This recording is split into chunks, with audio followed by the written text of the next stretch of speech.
realise that it goes all the way back to 1910 when the factory was set up by Sir George White at the top of Filton Hill.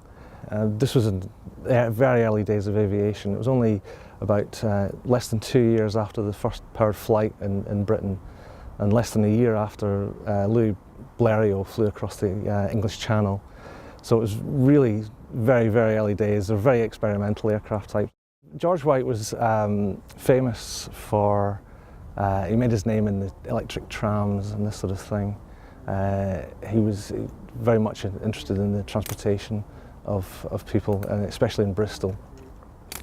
And he had an eye on business as well, so he could see that there's a lot of money to be made in aircraft.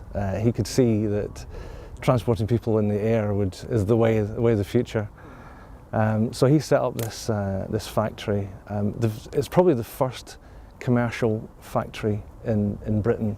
There were another earlier aircraft factories around, but they were basically amateurs that were just building them for their own use and for their friends and this sort of thing.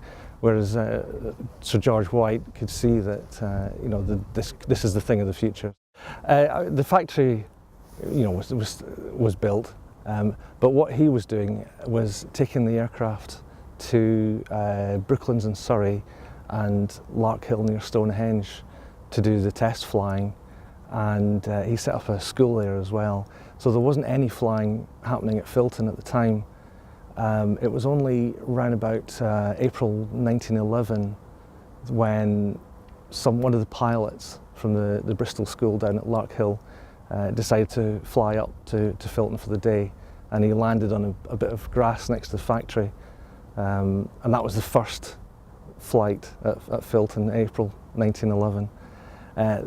After that, they did do a little bit more flying there, but most of the flying was still down at Stonehenge until around about 1914, when the War Office requisitioned the land for war use.